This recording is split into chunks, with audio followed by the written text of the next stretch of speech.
What? Why did I say that? What did you say? I said no. Oh my gosh. Oh my. I know. That was the worst decision in your life. I mean, Oh man.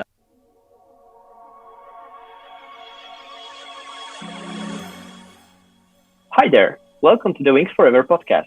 Join creator, host, and lifelong Winx fan Lola Valentine as she invites you to take a deep dive into the fairy cool universe of Winx Club. So whether you've been a Winx fan since 2004 or you vaguely remember the show from your childhood, or even if you're being introduced to it for the first time, welcome. This is the Winx Forever Podcast.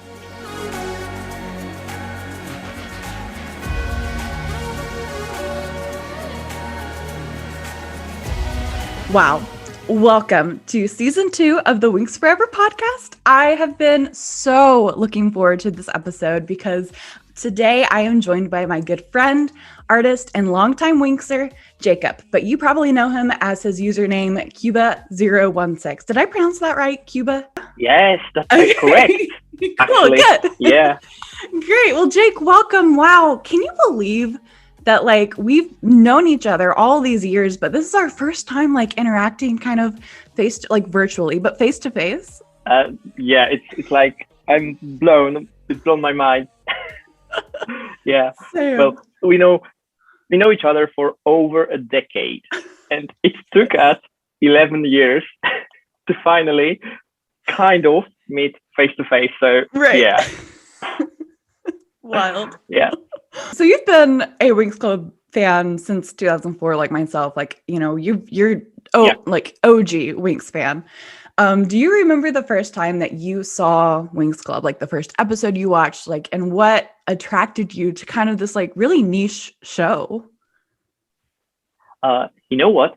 I actually don't know if it was 2004, but it was during the summertime, and I was chilling with my cousin at my grandmother's house, and she had this it was weird because we were in Poland and we had the TV stations from Germany. Somehow, I don't know how it was like this, and we were bored, so we were jumping from channel to channel, and it was RTL2, I guess, and there was Winx. So we were like, okay, there are cartoons, so we can watch. We didn't actually know what they are talking about because it was German, not Polish. But in the end, we were very easily into the show. It was like, wow, the fairies, the battles, the tricks, the everything. And it was like, oh, blown man. Yeah. We were and it's funny because we were I think it was an episode 3, probably. So it was still beginning of the story. And we were like, okay, tomorrow, the same time, we are watching next episode, right? So then there was episode number 4, which is my least favorite episode ever of Winx, because they are just running around the swamp and trying to catch the troll. So not much of magic. They are magic bound. They can't use magic in this episode. And it was okay, is this show really about magic? So yeah, it was like this, but we still hold to it, and we still watched it for the rest of the summer, to be honest. Nice. And, you asked about what was the thing that drawn us in, and I think it was the art style. It was the art style because it was so edgy and so not what you are seeing in the TV. It's the OG Winx style is still something edgy. There is still nothing similar to that style. Oh yeah. So absolutely. Yeah. Absolutely. I think that's what I probably feel like a lot of Winx fans can relate to, that there is nothing really like it even today. Like you said, the art style was just so different and so cutting edge, and there's not been really anything to really match it since too. What do you think has kept you engaged in the fandom for like so many years, for 17 years. Yeah. I think that at first it was totally the visuals, because I was always the person for the visuals. And once it's drawn me in, I was like, I'm staying. And the story, of course, like I didn't understand much at first, because I didn't even know that it aired in Polish TV like simultaneously. So Gotcha. I was watching the German dub with the awesome German opening, which is like, it's my favorite. It's my all-time favorite. And the music, yes, the music was really cutting edge as well. So I was like very, very into the show from the start, really. Yeah. And then when I discovered internet, because internet was a new thing back then as well. So I was like, I discovered that people are creating their OTs, their own characters for the show. And I was creating my Nia for the world of Winx. And then I joined DeviantArt, which is the art community, which was back then a really big thing. And I met some friends then. So that's like, you first come to see the show, and then it grows. Like the everything around it is like super awesome, and you're just staying. Yeah. No, I completely relate. Like after I found the show, me and my friend found it and we started watching it. And then when I discovered that there was a whole online community for this show, when I discovered the forums, you know, and that it was an entire international community, like that is when the world expanded for me. And I was like, this is so cool to be a part of something this big, you know? I love that. And so I love how what attracted you to Winx was the art style. Obviously, you being an artist, like that makes total sense, you know, that visually you were drawn in first. That's so cool. How long have you been drawing? And when did you first start making digital art? You know, I know that it will sound totally cliche, but I'm drawing since I was born.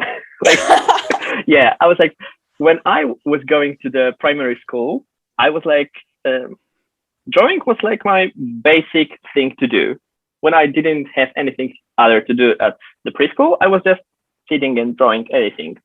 So when I finished preschool, on the last day of the preschool, we were getting our art, because I don't know if you can call it art back then, but yeah, we were getting just like, you know, an envelope with the art you created throughout the whole year. And I was the only child that got 3 envelopes full of artwork. So yeah, that says a lot.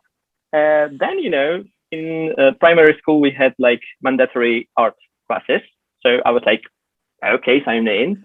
And then in the middle school, we still had art, but it was more theoretically. So we were listening about the artists rather than drawing or doing anything else. Right. So I think that around high school, I was like disconnected from art in general, but just for like a year or two, because I was like, I can't live like this. So I was like going back to drawing. Nice. Yeah, and the Winx was part of it, because Winx, along with which was like a total enemy of Winx at that time. I was like, you know, I was biased because I liked both. I know. And, yeah. And like, you know, knowing that these two are really big things, both coming from Italy, and like they both had really cool style and story and everything. I was like, I have to go into this direction with my art. So like that was natural. I love it. I think that I first started going into the digital art when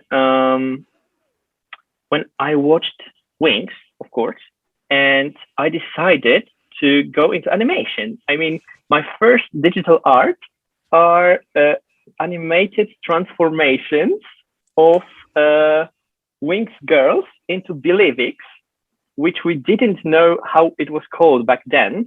Right. And we just had one promo picture with Bloom, Flora, and Stella, I guess.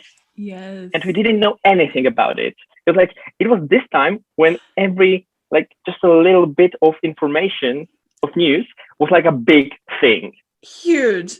Yes, yes, you know what I mean. And I was like, okay, so I will try to animate it. And funny thing, I don't have access to that account on YouTube anymore. No. But recently, is it still there? It surfaced on Twitter. Someone tweeted it, and it was like, it's not from my account, but someone re-uploaded it, and I was like, okay, that's mine. I'm like, oh, okay. So I am the person who came up with Tekna having an afro. Yes. in Believix, in this early stage of Believix. So that's my fault. Oh no, that's so funny. Oh my gosh. Yeah. I love that.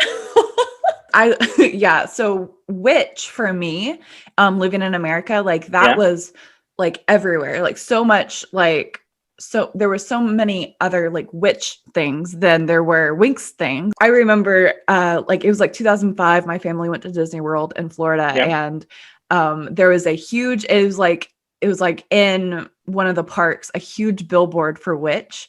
And I remember looking at it and telling it was like which was present in Disneyland? Yeah, because Disney was like that was who made Witch in America. It was everywhere. Yeah. So I wasn't I didn't even connect it Witch with like Mickey Mouse and everything. It was like exactly. Really? Yeah. So it was really funny because I was one of those fans that started with Winx Club, and like when Witch came out, I was like, well, this is just a copy of Winx Club, but I still watched it. I still liked it, but because I love Magic Girl shows, but it was funny because I remember seeing the billboard in Disney World and turning to my mom and saying, well, if Winx Club was owned by Disney, that would be Winx Club. Little 9-year-old me. So funny. So sassy. Yeah, I know. So sassy. Oh, so funny. So what kind of inspires you to keep creating art, especially after all these years? You've obviously honed your craft and you've got your own style. What keeps you going? Like, what keeps you inspired to keep creating your art? I think it's half and half music and what other people create. Like, I'm scrolling through Instagram more than I should, and I'm like, oh, this one looks great, or this style looks interesting, and I'm like, I could do something similar, and that's probably how is half of my art made. Like the ideas or some like bits and pieces from things, and there's also a lot of inspiration from the community, because the Winx community is like huge and international. So we're like having a lot of conversations, and while you're talking to someone, you can like grasp some ideas as well. So like the inspiration is everywhere. Definitely. And you actually you used to illustrate for Mattel. Is that correct? Am I getting that right? Yes, it was still from the golden years of DeviantArt. Yes. And I was like headhunted back then through DeviantArt. Wow. And yes, I was totally shocked that they are like, browsing through DeviantArt and looking for illustrators. And I took up a test because they are making you go through testing, and I passed it. So I was signed as a contractor, and it looks like you are going to do some work for them, but it's not like you are in-house illustrator, and you are just like a contractor, like outside contractor for them. Really cool. Yeah, that's awesome because you can work from anywhere in the world, like right now.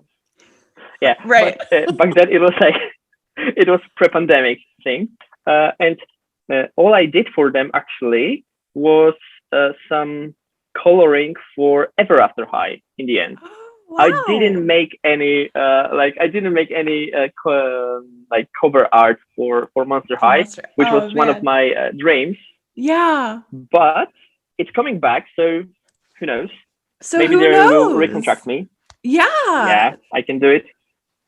If That's anyone from Mattel is hearing me, I'm here. Mattel, hire Jake. Please hire him. He's incredible.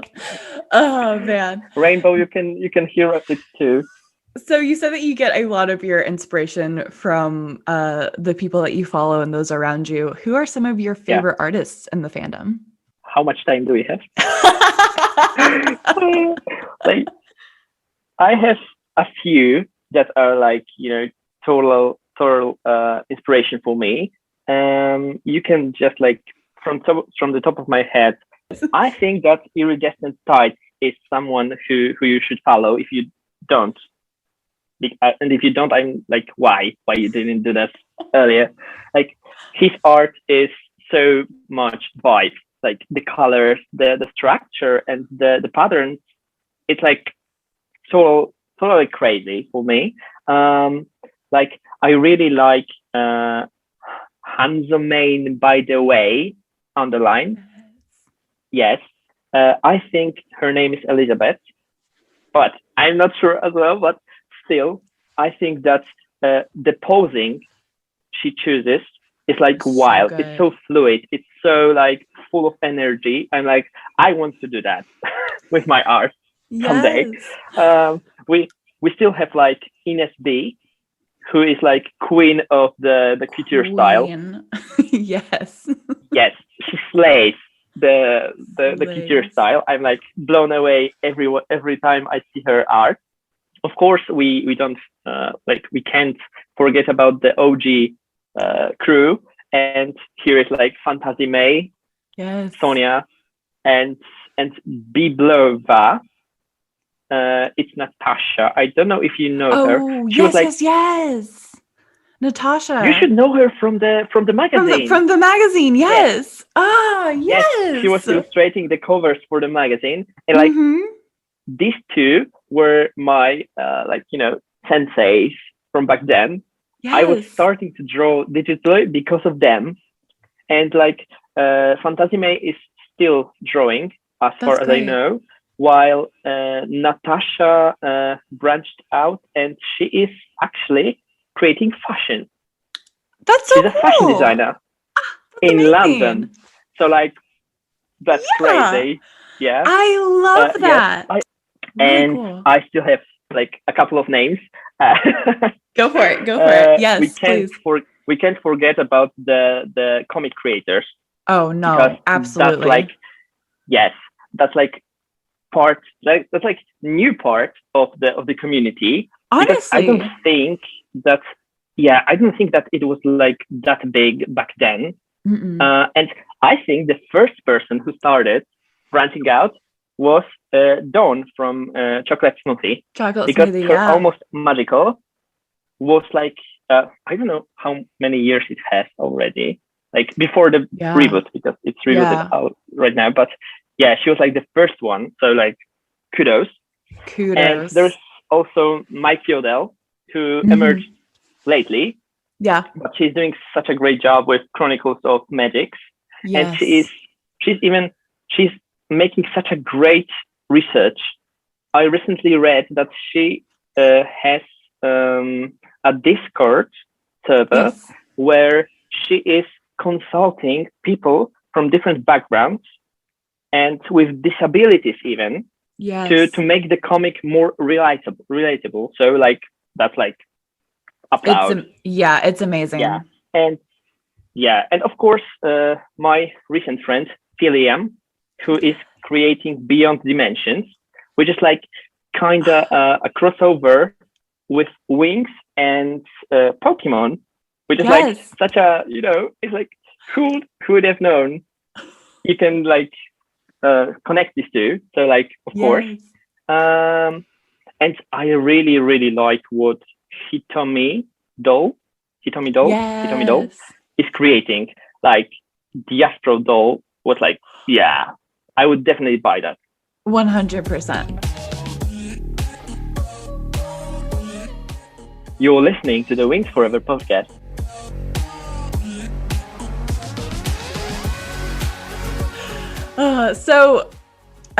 We first met because we were both very active in the English forums back during what we now fondly refer to as the golden years of Winx Club, which we will talk about more in depth in a minute. But, you know, we both ended up working on what was called the English Forum magazine. And for listeners that don't know what that is, which is wild to think that, I mean, Winx Club has been around for so long that there are people that are in the fandom that have no idea what this is. So the English Forum magazine was obviously a fan-made online magazine that was crafted by the zine staff each month and published on the official Winx Club website. It was this really cool like collaboration of the Winx Club as a brand that they used to do with fans that I loved. Like it was wild that they let us just publish this to the official website every month, you know, like, and it was quality. Like, I mean, it was so fun and so good. It was very interesting that they were so open to it. It's like they really give us the, like, you know, do what you want and we will publish it. Like, I don't remember a single time when they would say, no, that won't go. You have to change anything. So like, and like some of the articles that we were publishing, especially as like the Nickelodeon era started to kind of rise up, and when me and Kat would like interview like the voice actresses for the Nickelodeon dub, like, and they never pushed back on it. They would publish our interviews with them, and like that was wild, you know. But the English Forum magazine. So Jake, you were actually our acting editor for the last several issues of the magazine. How did you first get involved with the magazine? That's actually very, very funny, because when I was like thinking about it recently, I was going through every possible position in the magazine until I became the headmaster of the magazine for the last issues, and I was like, wow, that was a career. I first started, I mean, I stumbled across the magazine on DeviantArt when Biblova posted her cover art with Bloom in Lovix flying up the sky. Yes, and I was like, okay, that's cool. I need to check it out. And like, I was talking to her, and she was like, okay, you can just like apply for the zine. I was like, okay, I can do that.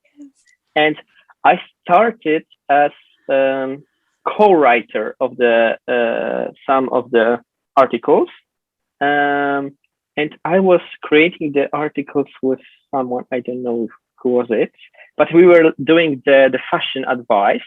And I was creating the illustrations for these articles, and then I started to create art for other articles. I still have somewhere my illustration of Taylor Swift as Winx, which is like, I'm cringing every time I'm looking at it right now, because I'm like, that looks so out of proportion or something. And it's like, I could do it better now. I probably should do it someday to prove that I'm better than this. But yeah, and then when like, I don't know why the previous head of the magazine left. Yeah, I can't remember why she left either. But I just remember that it being a big shift and a lot of roles changed, but including yours. Yes. Yes. And I was like, okay, I can do it. Well, I can handle it, because I know what every person is doing, so I can like shift and, you know, adjust it when it's necessary. Yeah. Yes, it was like a very funny thing, and I was really enjoying it. So I don't know why I didn't go into journalize, jour, Journalism. journalism later on. I should do that. I know. I recently reconnected with Catherine. Her name was Blossom on the magazine.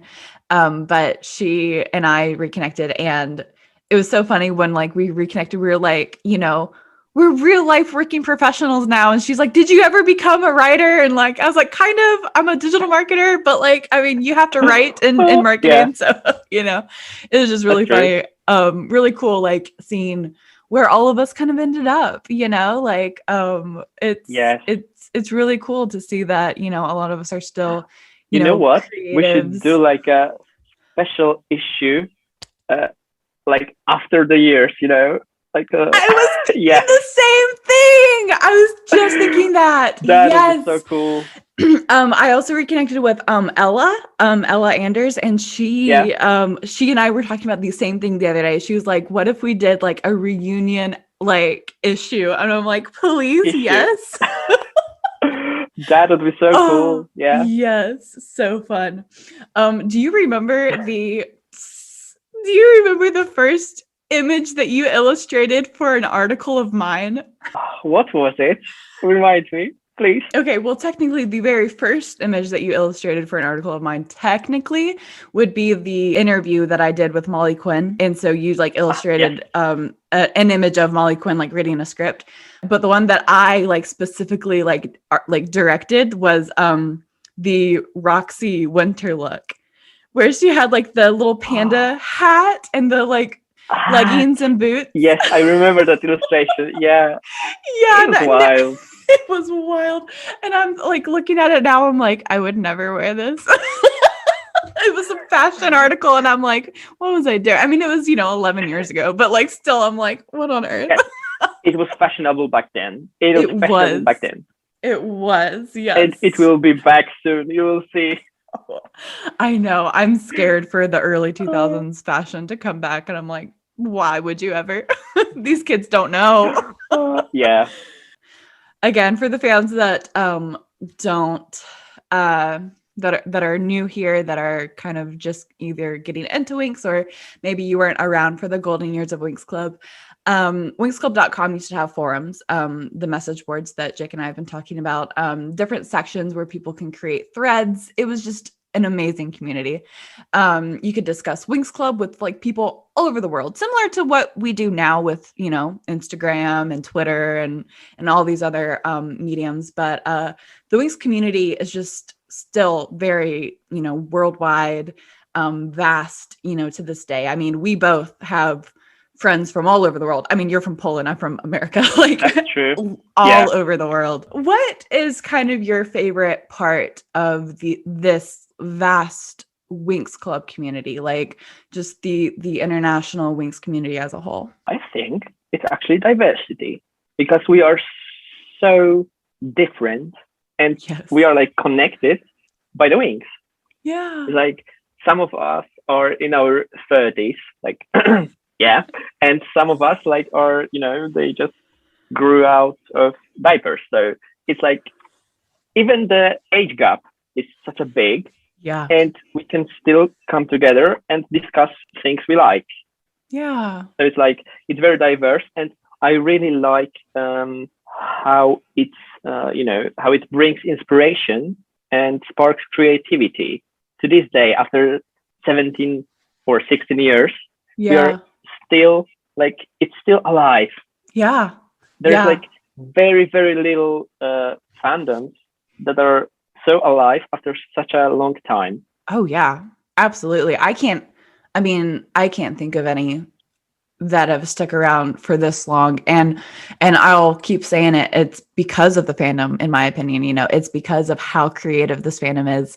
I don't feel like I ever truly left the fandom, ever since the forum days, but when the forum shut down, I definitely, wasn't as engaged in the community as I had been in the forums. But then, what was so funny that brought me back in was actually, Dawn's, comic was almost magical. I found it, And I was like, this is incredible. And then I found that, you and a bunch of other artists were still doing, art and illustrations in the fandom. I was like, I have to get back in this. Like, I have to be a part of like this creative community. Like, this is amazing. And I'm like, I'm not an artist. Yes. I was like, so what am I going to do? I know what you mean. You know what? It's like, it's so cool that the world that Winx created gives us so much possibilities. Yes. Because, you can, like, if you're a singer, you can sing a song about Winx, or you can sing songs for like projects of Winx. Yes. If you are like artist, you can draw, you can make a comic, you can expand the world of Winx with your own comic, like spin-off, or alternative universe, or anything, or just like you can just create a comic about, I don't know, like backstory of some character, and it's like it broadens the world even more, and it sparks inspiration into another person. So you're like, it's a win-win situation. It really is. It really is. And I'm just so thankful for this community and like what it's been to me and the friends that it's giving me, across the world. And like, it's just very special. Like you said, there's nothing else like it, nothing I've experienced like it. So it's just really cool. The branching out with the comics is like, for me, it's like the biggest give back to the community, because you are creating the whole story. I can make an illustration or a picture of Winx, but it doesn't say as much as the comic, as a story, even a fanfic is going like, but I'm like, if I had a little bit more time, I would be doing my own comic, because I actually have even an idea. I might like have a plot line, like everything is almost ready, but I don't have time. And if I shift it into a comic, I would like have to stop posting art. Like, I know, twice a week or once a week, because I would be like so immersed into comics. So yeah, that makes a lot of sense. I know it's really funny, because like all of these people, get on these artists about like, why aren't you posting more? It's like, this stuff takes time. It takes time. And energy. Yes. You know what? I've read a commentary about it like recently, and it said like art on Instagram made it like a content that people want to see from day to day. And it's like, if you are not a full-time artist, you cannot provide people with so many art. Because it takes time. It's not like you are opening Photoshop or Paint Tool Sai or any other, and you just click a button, create pretty picture, and it's like rendering in 20 seconds. There's no create pretty picture button in Photoshop. Why didn't you tell me? There is not. Like, disclaimer, there is not create a pretty picture button in Photoshop. I love it. I love it so much. Well, Jake, wow. Just thanks so much for being on the show today. I am so excited to dive into our topic and discuss the precious, golden years of Winx Club. But first, I've got some rapid fire questions for you. Are you ready? Oh my gosh. Is it like a quiz? And if I don't do well, you will like kick me out. Yeah. The second part? Exactly. Okay. If you don't pass, you have to leave. No, I'm kidding. Okay. Okay. Here we go. So, who's your favorite Winx member? Tekna. What's your favorite season? Season 1. Your favorite specialist or male warrior? I would say Timmy. Favorite movie? First one. There is no other movies. Same. That's been fired. Favorite transformation? Enchantix, but Bloomix is close second. Favorite romantic relationship? Flora and Hylia. They are like the healthiest relationship. Honestly, yeah. Favorite villain? Rick. And if I have to pick one, it's Stormy, obviously. Oh, obviously. It's like the wildest. Favorite art style to draw? Classic Winx. Your least favorite art style to draw? Season 8. Have you ever drawn I'm season throwing 8? so much shade.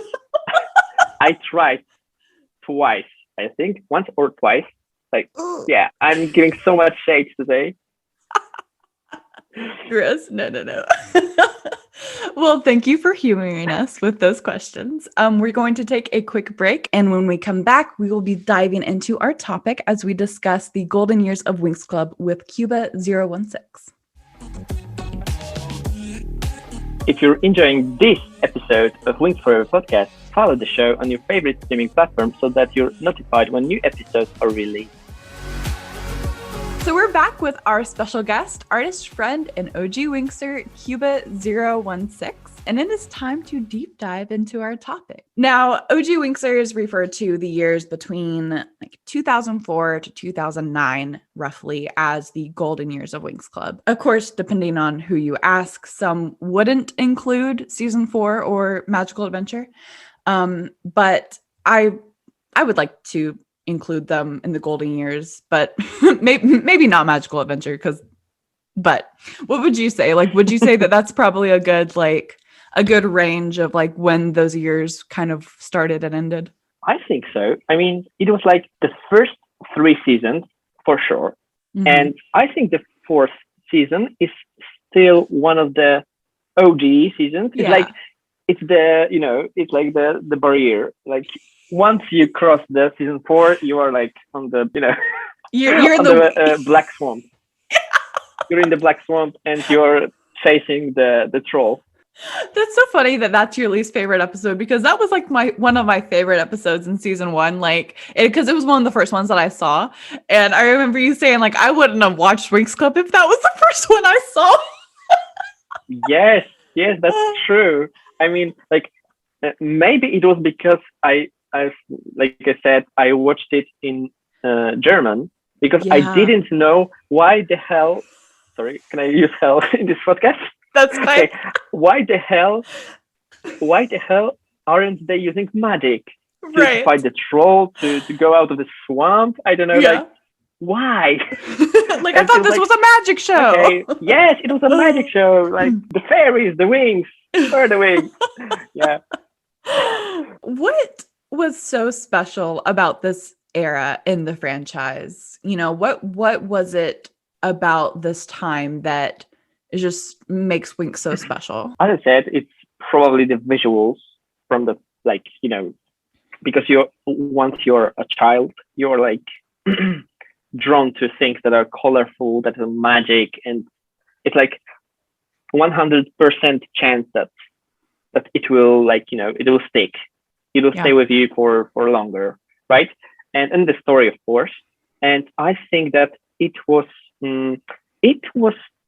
connected to Harry Potter as well, because it was the era where kids read and watched. Was Harry Potter out as a movie back then? Yeah. I don't know. Like, I think you're right. Yeah. And I think that children were drawn into Harry Potter, and the girls, when they saw that you can be a wizard or a fairy, and you can be colorful and fashionable and like girl power, it's like total package, right? Yeah. So like, and I think it was like partially to the magic world it created, and the story, of course. And I think that it was something new.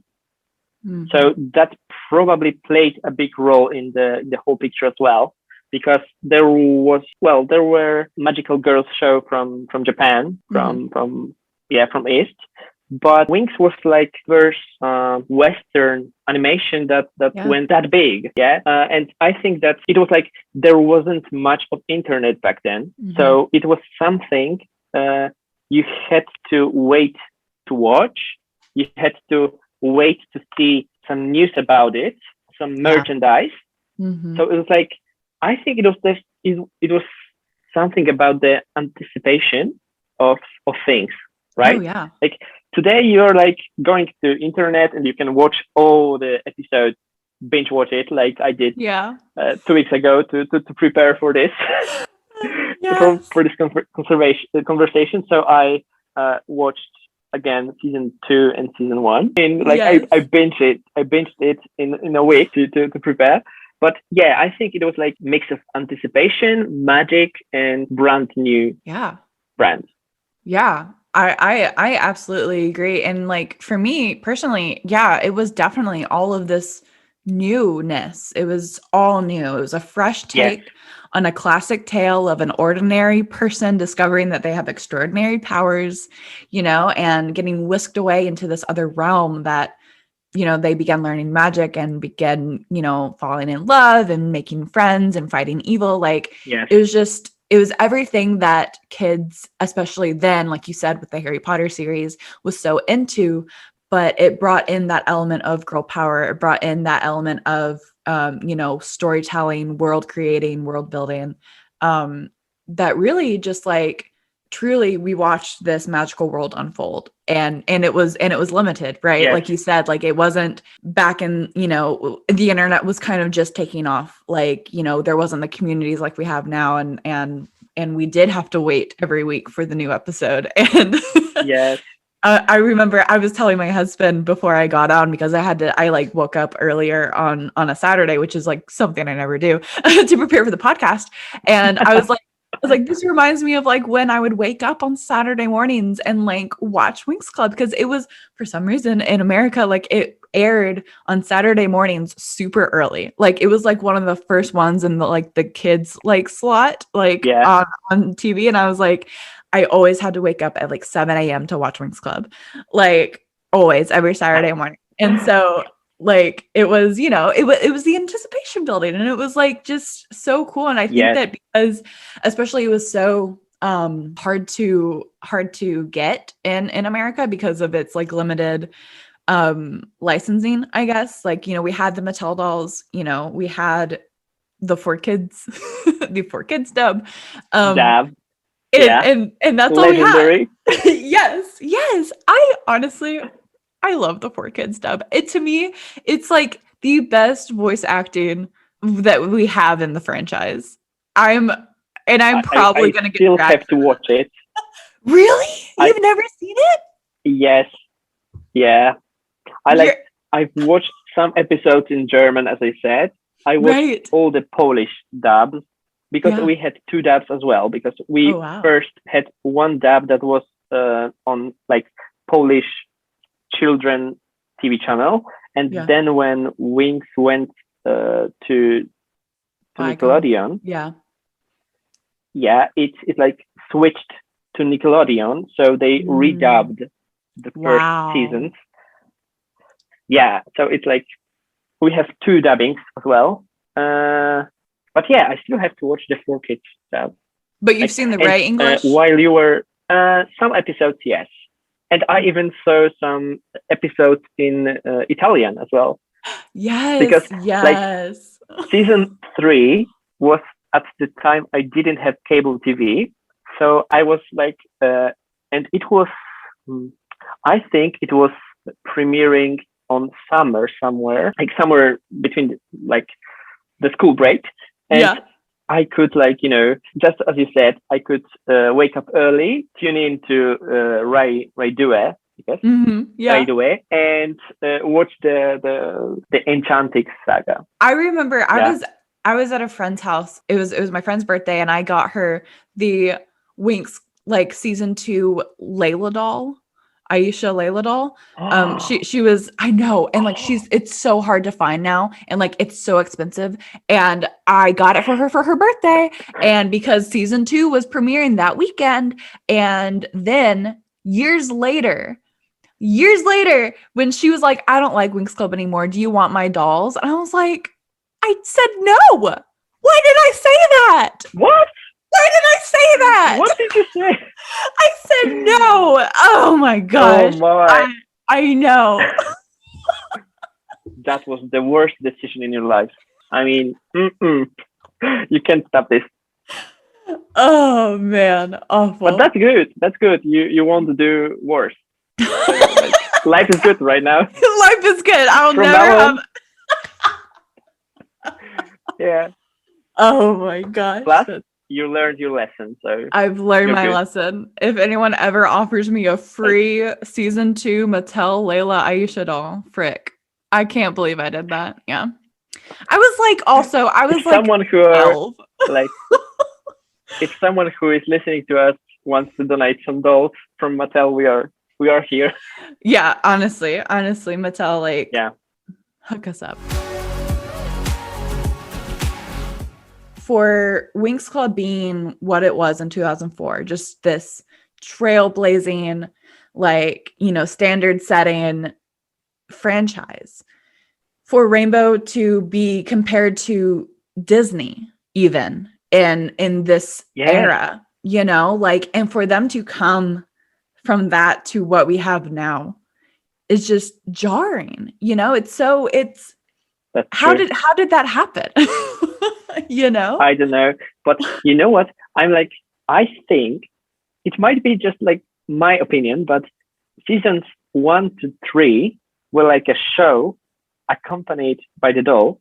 Mm-hmm. And when the Viacom came in, and the Jax Pacific, and then the Smobby, or however they are called, Yeah, it is not so slowly. It is fast becoming a doll accompanied by the show. yes. It's like, yeah, and mhm. I know. Gosh, like it's crazy. It doesn't seem like, yeah, like you said, like all of after season 4 seemed like it was just a ploy to sell toys. Like That's Rainbow true. Rainbow very quickly showed what was important to them as a franchise, and it wasn't the fans, it wasn't Yes, telling a good story anymore. It was make money and make it by any means possible. And that yeah, was the deal with Nickelodeon. That was the deal with the new merchandising. It's and even probably the deal with Netflix. It feels like just the original magic that we got with the OG, the golden years, the golden era of Winx Club it's small glimmers of it. I feel like in this new era with Fate, kind of, but like very small. yeah. I know what you mean. I think the same. I think like the more into the show, the less they cared about the fans, which Yeah. is very sad. But if you think about it from the economical point of view, it's actually very justified, because Yeah. all the brands are going through like the cycle. So Yeah. around season 3, we had like very greatly established brand. So they probably expected it to like fell down soon, because Yeah. that's what brands do. And probably because of that, they were selling to Nickelodeon, because they wanted to carry it a bit longer. So Yeah.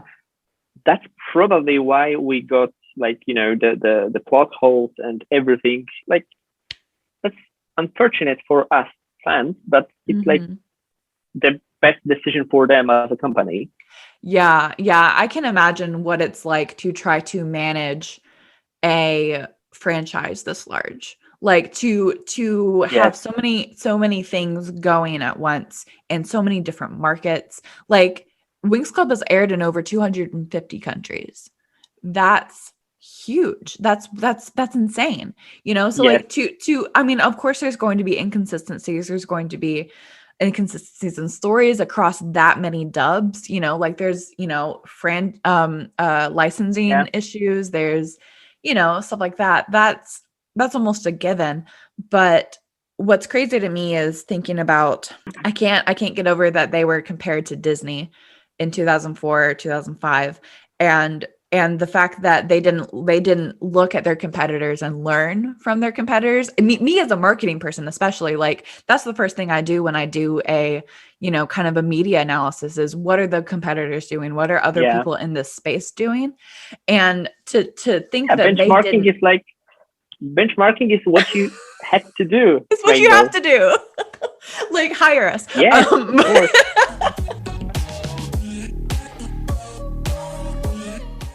You're listening to the Winx Forever podcast.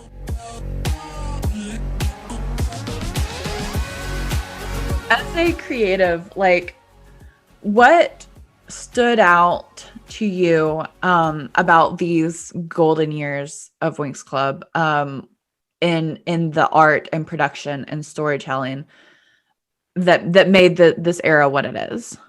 I think it was magic. Like the show was magical. It was truly magical. Yeah. Through not only through the spells, but through the music, through the storytelling. Like everything was there. Yeah. You got like a whole package. You could just like sit and watch and enjoy.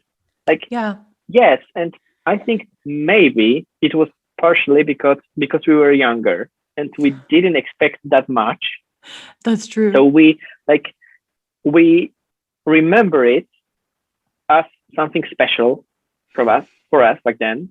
Yeah. I would agree with that. And also like it just felt like more care was put into the production of Winx Club at the time. Yes, that's true. It was Eugenio's first kind of big project, that really took off. Yeah. And of course, like they put time and quality and effort into making it the best era of Winx that we have, because if this flopped, then we wouldn't have a Rainbow Magic Land. We wouldn't have, like all these different things that Rainbow went on to do without Winx Club.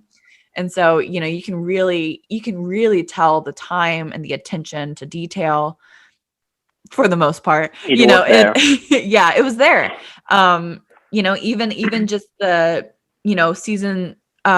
season 3 going into the first movie, like that seamless transition of it, just the story, is just so it's so good. And like you can tell the thought put into it, into making these characters, into building this world. It's just something that we haven't experienced since these years in this franchise. Yeah, I know what you mean. Actually, I was watching the first movie recently as well, not because of the podcast, but I still watched it, and I was like, from my point of view right now, it lacks a lot. Oh, 100%. Production wise, because the story is okay. The story is magical. The story is nice. Like for today's standard of 3D animation, it looks like it's like pre-production. It's like it's still going to have a lot of effects, special effects, and everything. But it aged well, actually. Story-wise, it aged well. Story-wise, for sure. And back then, like the animation was so like for 2007, the animation was so good. That was good. Secret of Lost Kingdom deserved a better sequel. It just did. Magical Adventure does not. It's awful. It's so bad. I know. I mean, like Magical Adventure is like very confusing to me. I mean, like we don't know when it takes place, right? Because we don't know anything, to be honest. It's like I don't know. It's like out of place for me. It is. It's like when you're going to bed. Oh, like in season 1 when there was this nightmare creature. Yes. So second movie is like one of these nightmares that girls had. Honestly, can that be headcanon? Can that be like Magical Adventure is just all one big nightmare? It is for me that it's one big nightmare of Winx. Yeah, actually, I remember that in Poland, first movie wasn't like it didn't have that much of promotion going to it, and with second movie, they went a bit bigger and they switched some of the voice actors to like Polish stars. So we had like a singer who had like very rusty voice and was like very popular at that time. He was playing Riven. Oh my goodness. Even if he was like, he didn't have any experience as a voice actor, as an actor in general. So Right. it was like Raven was like very off in that movie. So it's That's like, so funny. well, probably, yeah. And what's really funny, Secret of Lost Kingdom didn't come out in America ever. So I first watched it all in Oh, Italian. Yeah. I watched it online ah, all in nice. Italian, and I didn't understand any of it, but I was living my best life because because it had been advertised on the channel that Winx Club came on that season 3 was it, because 4Kids lost the licensing. And so I was just so happy to find out that it wasn't over, that it was still going on over in Europe and a bunch of different places. and so Yeah, I was so excited for the movie. I watched it in Italian, and then when the Ray English dub or the Cineloom dub came out, I watched that, and it was just so magical, and like I can't like yeah, that's true. yeah, it was I just mean, great. like the Secret of the Magic Kingdom was like the perfect ending Yeah, for Winx. it was just I mean, like like, yes, it was like you could leave the franchise after it, and it will be like the best point to end the story. yes, I totally agree. I know it's like, I know it would be sad for fans, Yeah, but then we but wouldn't get season 8. No, sorry, he said it. but we could.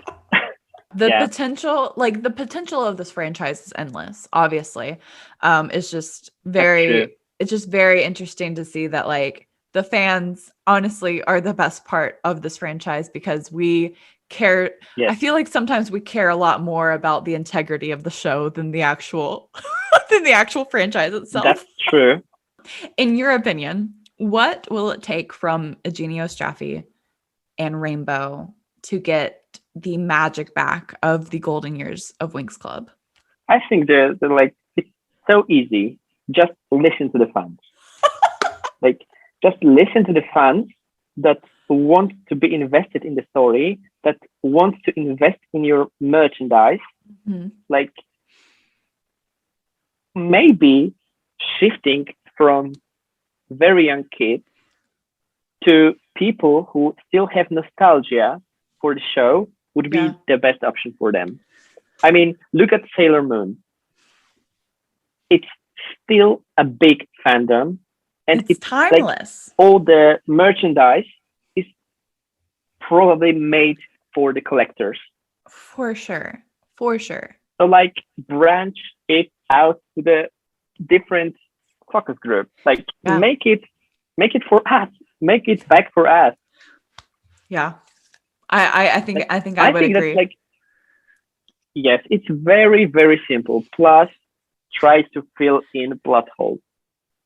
Yes. But 100%. I think that's probably part of what you would have to do if you just like switched to the adult Yeah. people. So yeah, Yeah. I I think agree. it would be very easy if they really, really listen to us. Oh yeah. And if they even cared just a little bit. I don't I to Yeah, me sometimes just I like feel that they them. don't care at all. So Yeah, just like and that's really easy for me to say because I'm not a part of, the franchise in any way of yeah, like, I'm only a stakeholder as in I'm a fan, but like I'm not yeah, hired by Rainbow. I don't understand. I'm not in those conversations and I don't know the big decisions. I don't know what it takes to run a multi, yeah, multi uh industry franchise, like a multicultural franchise. Like I don't know what that yeah. takes. And sometimes it takes hard decisions and money Decisions. decisions and stuff like that. So, Yeah, but I think so. But you still in the end you are making something for someone, yep. right? So like you don't do it for yourself and Mm-mm. for your own enjoyment. You're Mm-hmm. doing it for someone else. So Yeah. why wouldn't you like at least try to listen to them? Right. Oh my gosh. I totally agree. We can still enjoy what we have, right? Yes. Yeah, Like for sure. I just don't understand people that say that, oh no, you ruined my childhood with season 8. Like your childhood is still there. you It's can still like intact. cut off what you don't like, right? Yes. You can enjoy Yeah. seasons 1 to 3 if you don't like anything beyond it, and that's Yeah. totally fair. That's totally fine. Let people enjoy what they enjoy. Yeah. I agree with That's that. true. I agree with that. Um, which leads me perfectly into my next and final question. Do you think that there is hope for this new era of Winx Club with the reimagination of our fairies through Fate, the Winx Saga? Of course. I mean, like, there's always like a teeny bit of hope. Like, I don't have anything against. Oh well, let me rephrase that. I have some things against Fate, but overall, I think that it's a better idea than sticking to season 8 and season 9, which Yes. will come sooner or later. Yeah. To, like, bring something that older fans would enjoy, even Yeah. if it's problematic at some points, as we know it is, Mhm. and it lacks at some points, as we know it is. Yeah. But it's still a chance, and they still can improve on those things. Like, Yeah. I think that once Netflix got part of the show, like Yeah. part of the rights for the show, they might bring in some insight from the fans. Yeah. Because Yeah. I think Netflix is more modern and Yes. more open to that. So Yeah. I think that knowing that that creators might have seen what we have against it, we could get Laura, Mm-hmm. which would be Latina. We could get, I don't know about Tekna, because I have some problems with fitting her in Yeah. the magical dimension where there is no techno magic.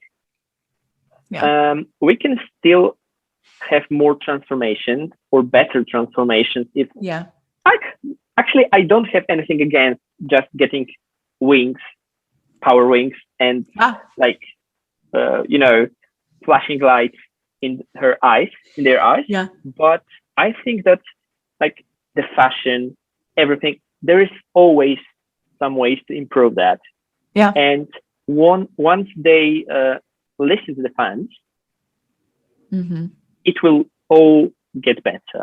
Oh yeah. Like, recently I was browsing YouTube and I stumbled across like a dozen of videos styling Winx, Fate the Winx Saga characters in more fashionable or more Winx appropriate way. Yeah. And I was like, that's so easy. And I am sure that seeing how many of these there are, I am sure that production had to stumble across them as well. Because I don't believe that they would just sit there in the glass in not watching, not trying to understand how it fits in with the culture, with the people, with the fandom. Exactly. So I am sure they could learn a lesson. If they will, it's all going to get better. If they won't, we will get season 2 and season 2 only, like with Word of Winx. You can see how excited we both are. Yes. Even with the Fate, which isn't perfect. Right. We're like so super excited that the franchise is still going and it's trying to develop new projects. Trying, it's still alive. Yeah. I think we can still pick it up. I think so too. I think so too. And that might be just my naive side of me, my naive hopeful side, but I think that with this new era emerging with the Fate saga and with Netflix now being a part of the creative process, I don't think that it can get worse. That's true. Plus, I don't know if you noticed, but with Word of Winx, we kinda get back to the characters from the first season. We have back our sarcastic Tekna. Yes. We have some of the things that we lost in the process. We have them back. So I think that not Nickelodeon. Don't bring it in. Netflix. Yeah, I meant Netflix. That Netflix is reading the source material much more than Rainbow is creating student seasons. Yeah. Yeah. Yeah. Rainbow. That's why we have so many. Yeah. That's why we have so many, things from season 1 into Fate, even if not everyone sees them. Like there's people I couldn't. Yeah. People choose to see what they want to see. That's true. Yeah. That should be the motto of this episode. Honestly. Wow. Did you think that we would spend 2 hours talking about Winx Club today? This is great. Well, I expected that. I mean, let's be real. There's a lot to cover. Yeah. There's a lot to cover. We could make a whole season about this. Like that would be totally. We would have so much material to make a whole season of it. Honestly. Yeah. Honestly. Well, Jake, thanks again so much for being my very first guest on the podcast. It means so much to have you on. Very excited about that. I mean, like, I'm over the moon to be here. Good. You made my dream come true. Oh, wow. I wanted to be on Spotify. You're on Spotify. Yay. And since I can't sing, it's my only chance to get here. I love it so much. So tell the listeners where they can find you and your artwork on the internet.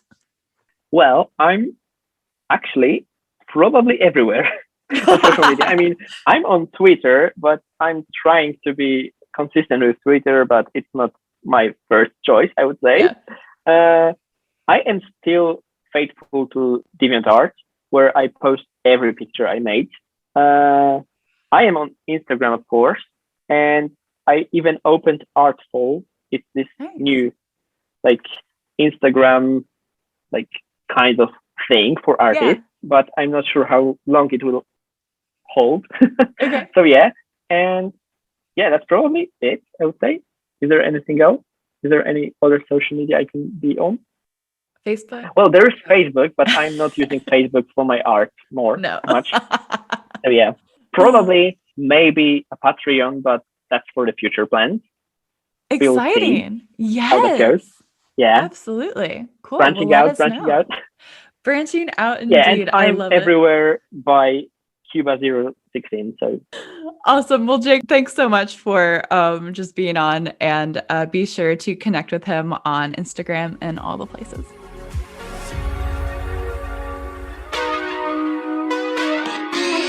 Thanks for listening. If you enjoyed this episode of Winx Forever Podcast, be sure to follow or subscribe to the show on your preferred streaming platform to be notified when the new episodes drop. Join in on the conversation when you follow at Winx Forever Podcast on social media. The theme for the Winx Forever Podcast is the song She Makes Magic by Big Wild.